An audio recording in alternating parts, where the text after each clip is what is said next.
Hello everyone, thank you for joining us on this edition of the Primetime Newscast on Equinoxe Television, live from our headquarters in Cameroon's economic capital, Douala. I am Babla Jonathan. In our top stories in this edition of the news: cholera resurfaces in Cameroon's littoral region.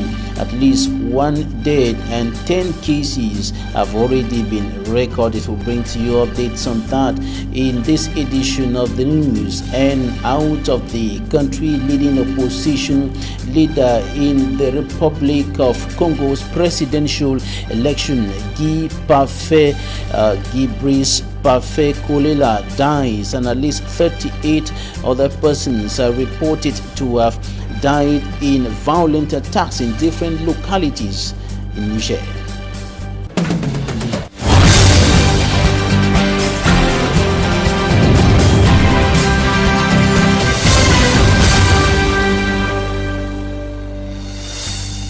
More for joining us on this edition of the news. One person has been reported dead of cholera in the littoral region of the Republic of Cameroon, and at least 10 cases have already been reported as the cholera epidemic resurfaces again in the littoral region of the Republic of Cameroon. And we talked to some health officials. Immaculate Fogwe compiled this report.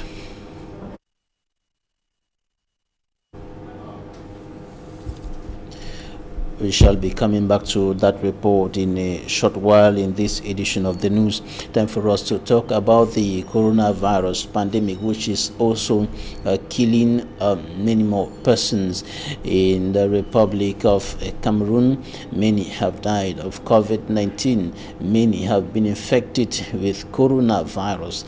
And of course, the public health authorities have continued urging everyone living on the Cameroonian soil to strictly respect the anti-coronavirus measures. In the southwest region, the regional delegate of public health has once more called on the population of the southwest region in particular to strictly respect all the coronavirus measures in order to stop the spread of the virus within that part of the country. Director to report.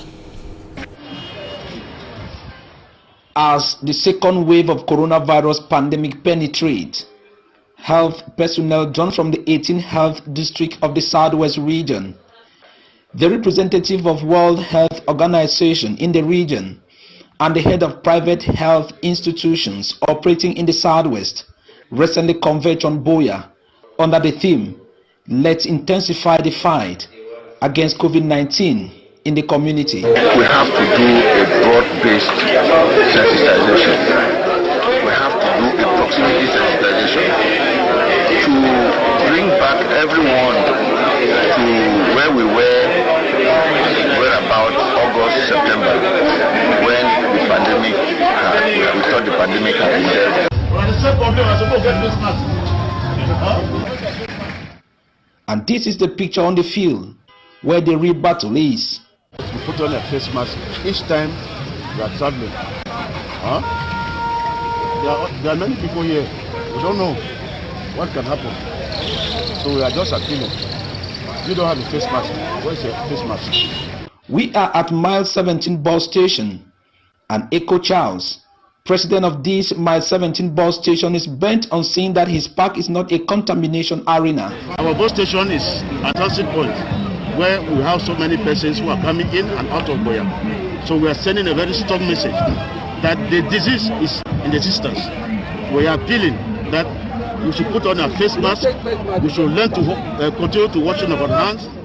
Though the battle to encourage social distancing seems to have been lost almost everywhere, but at Mile 17 bus station, the management here say they are winning in the direction of Operation One Man One Face Mask and the regular washing of hands as they distribute free face masks to all. If you don't have, indicate, we'll give you one. We are here to give it free. You don't pay. You don't pay. Huh? If you don't have, just indicate. If you don't have it, just indicate. My brother, what is yours? So we are distributing this mask for you. Have it. Put it on. I thank the president of the park and the people.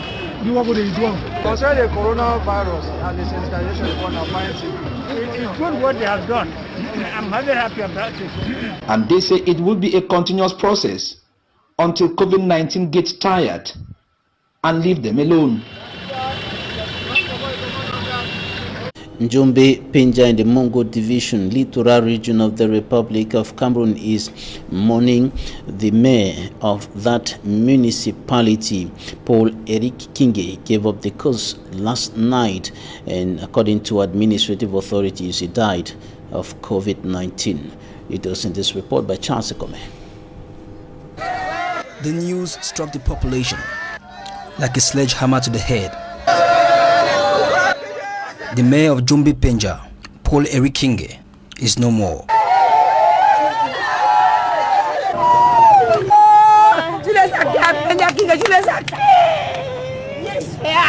He died on Sunday night, breaking Monday morning. According to administrative authorities, he died as a result of COVID-19. The information is difficult to be assimilated by the common man, and it is even more difficult for the family of the deceased and his close collaborators, who saw Eric Kinge not only as a leader but an icon. Je suis fini seulement. Moi je suis fini. Parce qu'on a lutté sur cet enfant là des années. I am horrified because they have been fighting our son for so many years. We knew our son was going to develop our town. He was supposed to tar the road from Bonangam up to Njombe Penja. We are dead because we are never going to have another son like him. Jusqu'à Njombe pour arranger la localité de Njombe Penja. Nous sommes finis. Nous sommes vraiment finis. On ne peut plus avoir un enfant comme lui. On est dans le feu. Paul Eric Kinge already embarked on a quest towards realizing so many projects. The hope of the people has fled away to an unknown destination. For his close collaborators, the pain is indescribable.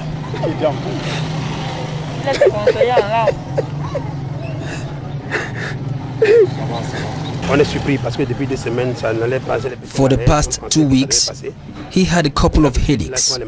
We thought he was going to be fine because he usually has these headaches. To our greatest surprise, we heard of his death. We are shocked because Njombe Penja still has a lot of problems, and he is the one who could fight for this town. A few hours later, after the death of this renowned political figure, the divisional officer of Njombe Penja sealed the deceased mayor's office, which was opened earlier that morning by his niece, who collected some of his important documents. The DO later held a crisis meeting with forces of law and order, deputy mayors, and some family members of Paul Eric Kinge. In the course of this meeting, he urged them to take certain dispositions by burying the deceased within a 48-hour time frame with not more than 50 people present for the burial. The community of Njombe Penja will have to mourn their mayor with strict respect of barrier measures vis-a-vis the coronavirus pandemic, which took this political figure to his early grave.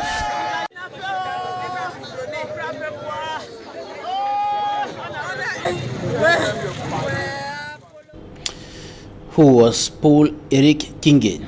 Charles Ekome answers that question and takes us into the political battles of the former mayor of Njombe Penja.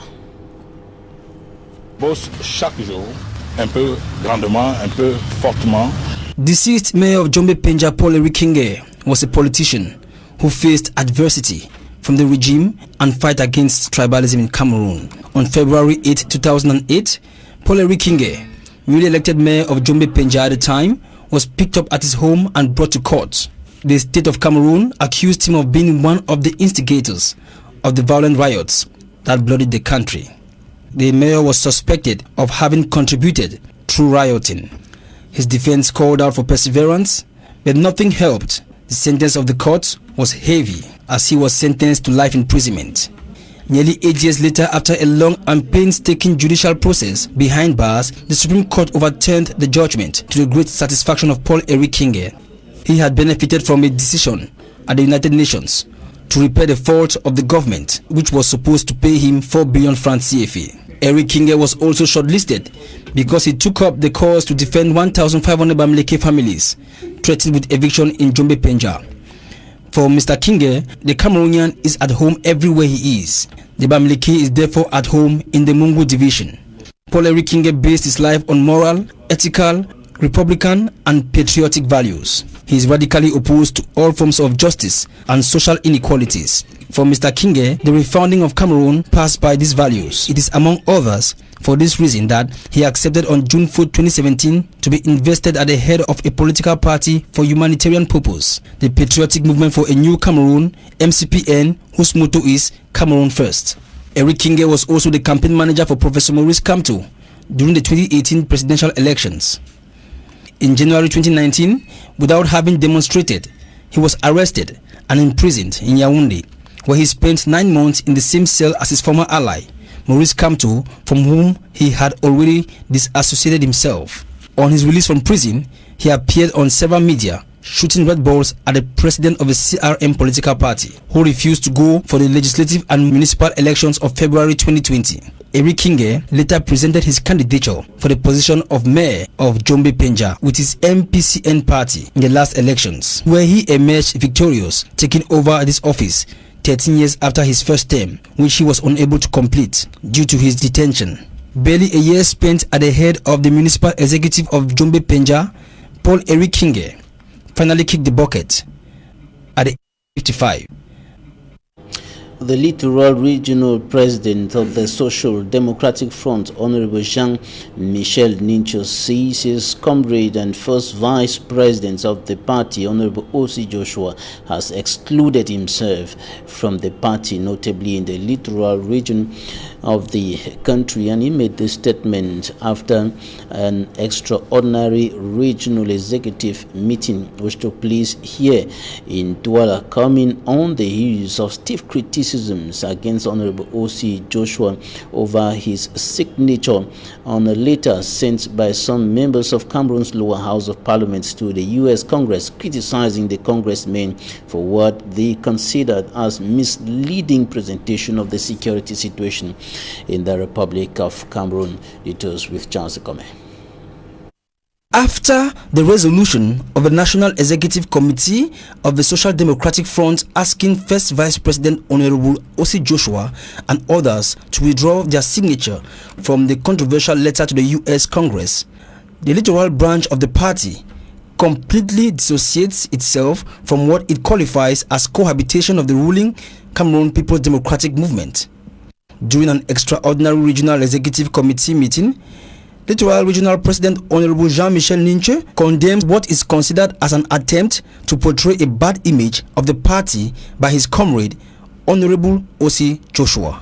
Nous sommes réunis aujourd'hui pour nous désolidariser de manière fondamentale. We are united here to make it clear that we have never and will never be allies of the CPDM political party. Jamais une excroissance du RDPC. Like our comrade is trying to do. According to Honorable Jean-Michel Ninche, Honorable O.C. Joshua is no longer a militant of the SDF in the littoral. Qui s'est mis lui-même en dehors du parti. Ça veut dire que he excluded himself from the party. That means he is no longer a militant of littoral region because he violated the laws of the party. C'est pas un conseil de discipline. It is not a disciplinary council. We just took note of the fact that he has excluded himself from the littoral branch, and we will transmit that to the National Executive Committee. Honorable Joshua O.C. says that the Regional Committee for the SDF in the littoral region doesn't have the competence to debate or question issues concerning members of the National Executive Committee, NEC. He adds that he was not invited to that meeting to give his own version of the story. Economic experts say Cameroon and French African economies are established on dependence instead of independence, which is needed to take the countries to emergence. And this, according to economic experts, is a major problem hindering the country's growth and development. For me, Armstrong Sander has more. Cameroon and all the other French-speaking African countries are not among the top 10 African economies, according to the most recent reports from the World Bank.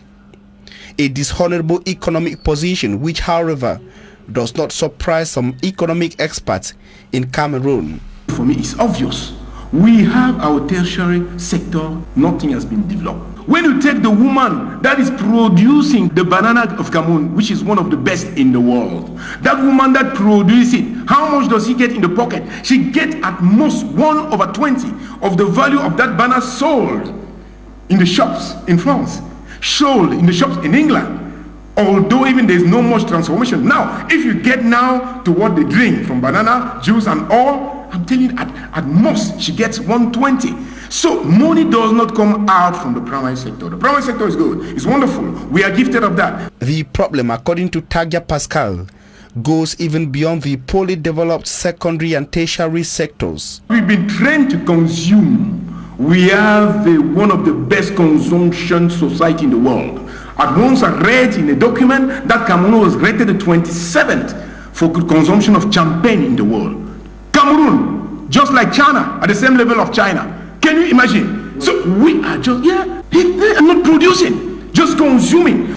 To a reformist and educationist, Dr. Nick Ngwanyam, the poor economic performance cannot be separated from what he calls an archaic educational system practiced in Cameroon and the other French-speaking African countries. When the French came into our countries, they said they would control our education. And that's where the problem started. And then the kind of education that they gave us was the education where you go to school and universities to study subjects. And so our college techniques and technical schools were not helped to survive. And then they gave you all these grammar schools, and you end up with universities where you are teaching people French grammar, English grammar, history, philosophy, and so on. And at the end of the day, you have 90% of your youths coming out with the best degrees and the best grades, and they cannot solve a problem. On the way out, teach the people to grow the rice. If we can teach the people to grow the fish, we will create jobs for the thousands of youths who are on the street. The 300 billion that we waste every day to import fish and rice will be earned by our children, and they will not have capital flight. We'll have a positive balance of trade, and then we'll not have violence. We talk about changing, getting off the CFA franc. We have experts standing. We need to get. It's a simple measure. Having your own currency means to have a production that is backing the value of that currency. It doesn't just mean having a currency to put in the pocket. No. And that's why maybe Nigeria is the best example we can ever take. Nigeria is taking off how? Why? Because the government is backing the tertiary sector. Both experts agreed that the much advocated currency change in French-speaking African countries must be backed by a strong economic fabric constructed on homemade, home consumption and exportation. The director of the Higher Teachers Technical Teachers Training College in Kumba has urged economic operators or businessmen in Kumba to partner with the school to achieve the goals of the head of state. That is the goal of emergence by 2035. And Professor Akume Daniel made the call over the weekend during the open door days of that institution, and it was the first open door days organized by that school since it was created in 1994. HTTTC is part of the University of Buea. Let's now listen to the director of the institution in this extract selected by Smart Jikan Gabriel. Is what the country is yearning for. We want middle-level technicians in Cameroon that can drive the economy forward, and these are the people that can do it. These technicians that we are training, this vocational training that we are doing, this technical education, that is where the workforce will come from to drive the engine forward that will launch this country to where we want to get to. The Minister of Higher Education had already provided resources to the Vice Chancellor to start construction work. It was already about being done before the insecurity that stepped. Now we go back to the news concerning the cholera epidemic in the littoral region of the Republic of Cameroon. Manuka, New Bell and Bangé neighborhoods in Douala have recorded at least 10 cases of cholera, and one death has also been recorded in the new cholera epidemic in the country, notably in the littoral region of the country, and health officials are now battling to put the health challenge under control. Immaculate Fogwe reports. The recent resurgence of cholera cases reported in neighborhoods like Manoka, New Bell and Bangé in the Littoral region rings a bell on the need for everyone to be cautious. A total of 10 infected cases and 1 death has been registered in these areas.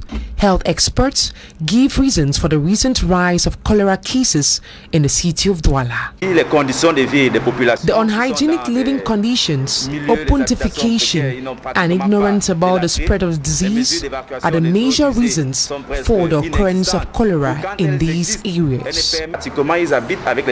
Though the number of cases are still significantly low compared to last year, experts warn against an explosion of cases in the months ahead if hygiene measures are not respected by the population. Concerning the cholera outbreak in Nilong, for this year we have not had cases, but as compared to last year, we had cases last year starting as from the 4th of January, which we recorded our first case, and this case died in the community before the message ever reached us in the district. Throughout last year, we had about 93 cases for the whole of last year. During a response briefing organized in the city of Douala, health experts agreed on carrying out preventive campaigns in their respective neighborhoods between March 25th and 30th. We are vaccinating as from 1 year upwards, including pregnant women. For the strategies, we will go from door to door. We have vaccination teams that will be going from door to door. We will have fixed force who should be in health facility. For the moment, we have chosen a government integrated hospital. Though vaccination campaigns against the cholera epidemic has been highly resisted by a good number of persons for fear of being vaccinated against COVID-19, convincing strategies were adopted. We, the supervisors, we organize ourselves. When we go to each junction, one person is going to bring the vaccine to prove to them that actually we ourselves, we can take it. It is not something against COVID, because their fear was that they are giving them COVID vaccine in the form of cholera. The population have been urged to seek immediate medical care if they develop severe diarrhea and vomit.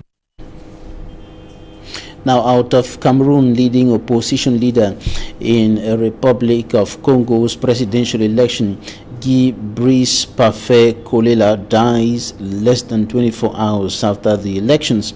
Kolela was hospitalized on the eve of elections and died of COVID-19. His campaign director, Christian C. Rodrigue Mayanda, said he was being taken to France for treatment. He added that Kolela died in the medical aircraft which came to get him from Brazzaville yesterday afternoon. Early, a family member said he was receiving treatment at a private hospital in the capital Brazzaville after contracting coronavirus.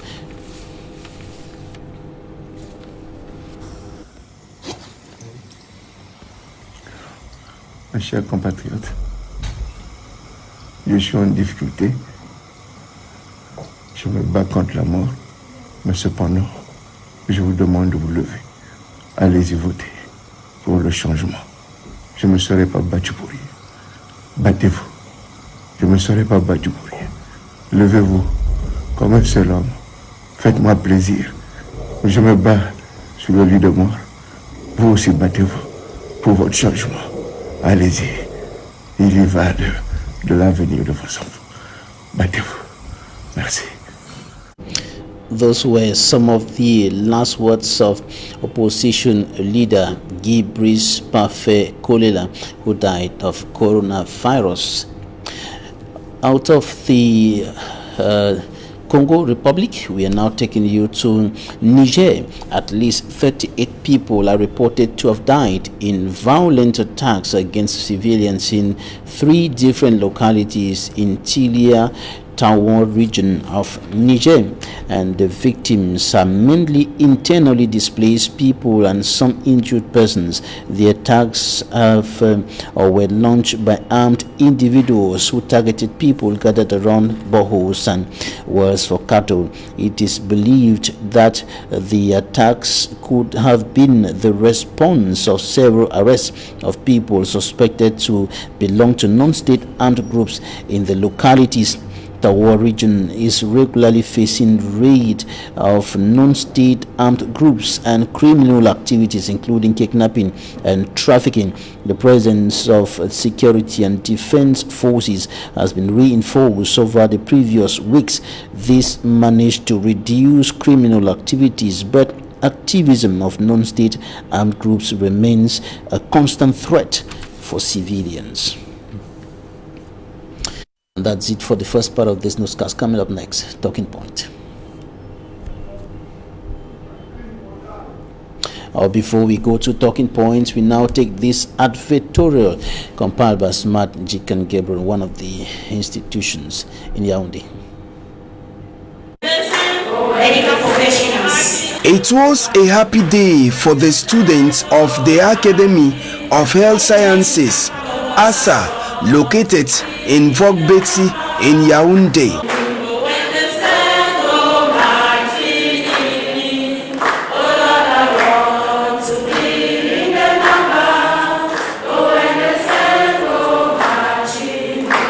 They have come to the end of their training at the institution that trains assistant nurses, laboratory technicians, state registered nurses, and offering a degree program in nursing. The Academy of Health Sciences is well disciplined, and that is why we are having good results. The discipline starts from the first day, and the children are given their programs.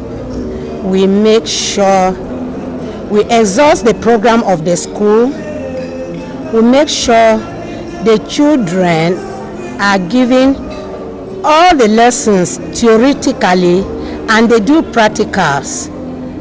That is why we have enough and even more than enough materials and equipment in the school, because they practice in the school before going for their clinicals. Several speeches characterize the end of course events in ASA. De faire en sorte que même dans votre sommeil, que vous ayez cela en esprit. But the high point was the taking of the Florence Nightingale oath by the students.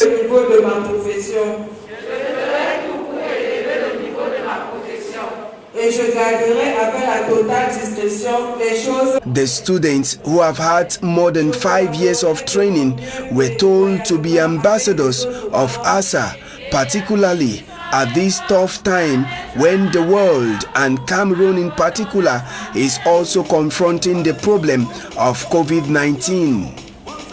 The Academy of Health Sciences, which is training its students in both English and French, recorded outstanding results in national examinations. Reasons why students who study in ASA are drawn from all parts of Cameroon. Je suis le surveillant-chef Fortu John. Je suis tellement fier de la qualité de notre éducation, puisque je me suis rendu compte que être infirmier, c'est plus la pratique. Alors avec la salle de pratique de ASA, Académie supérieure de sciences de la santé, qui se trouve à Vogbeti, en face de la GP Mélène, à Yaoundé, je me sens vraiment, je suis d'accord, je suis capable. My name is Alulombom Larissa, a degree student from the Academy of Health Science. We are very, very happy.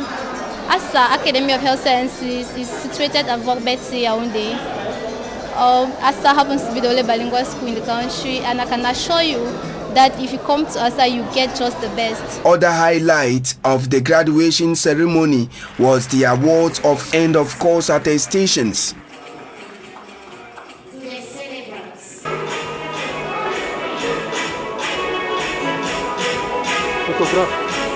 The graduation ceremony of the Academy of Health Sciences was graced by the FUPFAP creator, Yangono Disut, that forced the graduating students to display the other side of themselves apart from being future nurses and laboratory technicians. Students of the Academy of Health Sciences in the nation's political capital Yaoundé told to shun tribalism and other ills in the discharge of their duties. That's it for the first part of this newscast. Talking Point comes up next.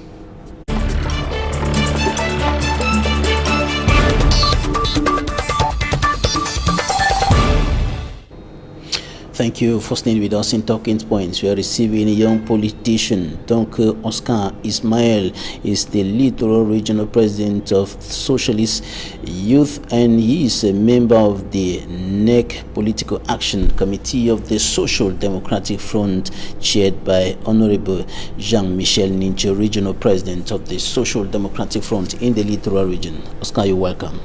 Thank you, Jonathan, and thank you for all your views. Right. Over the weekend, an extraordinary executive meeting at the level of the region took place, and after that meeting, the regional president said that one of your comrades, top member of the party, first vice president, Honorable O.C. Joshua, has excluded himself from the party, has ousted himself from the party. What should we understand by that? Yeah. We are going to say that the Regional Executive Committee, presided by Honorable Jean-Michel Ninche, seated on the 21st March of 2021. The Southern Saturday, that was Saturday, right? It was a Sunday. Sunday. Yesterday, Sunday, yeah.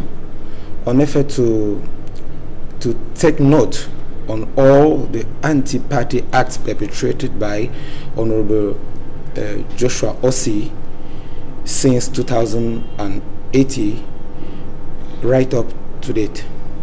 So the members of the Regional Executive Committee seated, and they just ascertain and note all these anti-party actions that have been put in the resolution that you have here. Amongst them, we can note the fact Honorable Ossi sent a congratulation letter to Mr. Biya in 2018 to congratulate him after the election, the presidential election of 2080, why the party was still contesting the results, the electoral procedures, because as you know, in Northwest and Southwest there were no elections did not took place there, and it's the same scenario who was that we witnessed in 2020. They were obliged to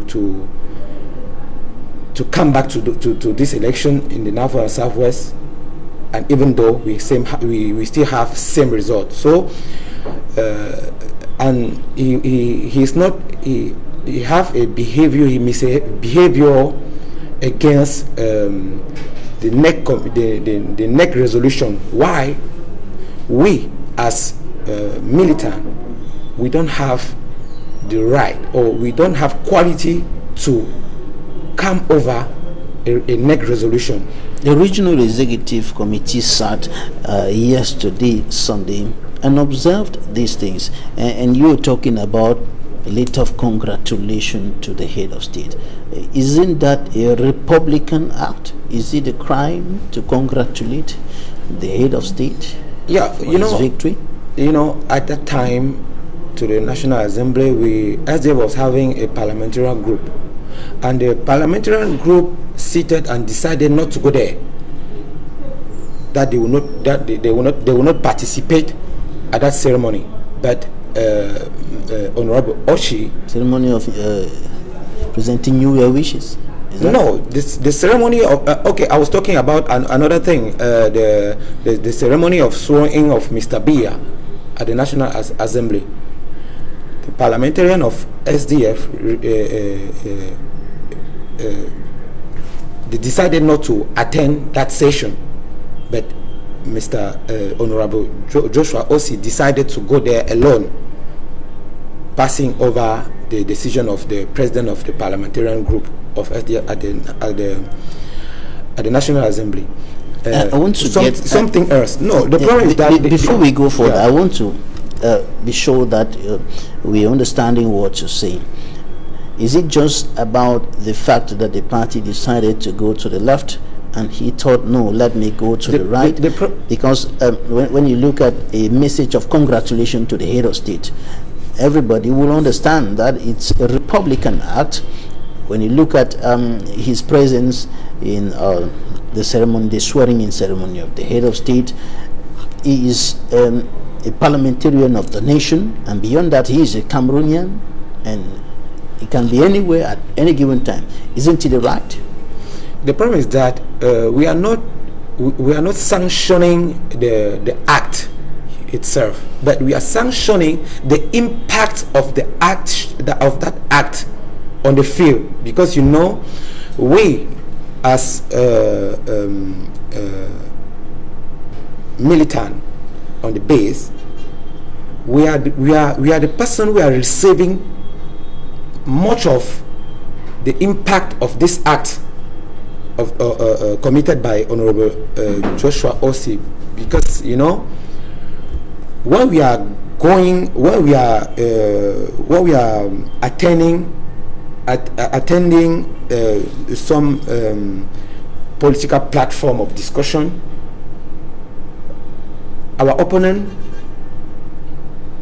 take it to hit back our actions and say that, okay, the behavior of Honorable Joshua Osei has proved enough that he's dealing with the CPDM party, because this anti-party action taken by Honorable Joshua Osei have been sanctioned before in the party. That's something that we have to notice. It was not a disciplinary council, it was an executive committee where the base come up to just to note and ascertain all this act. We then went to our status and found in the Article 8.2 that he who come over the parties, the party internal rules and regulations, and who will expose himself to that article. Show, because this Article 8.2, let me tell you something, because people have to understand this Article 8 in our status was implemented by the founding fathers of SDF to protect the base, because all the anti-party act that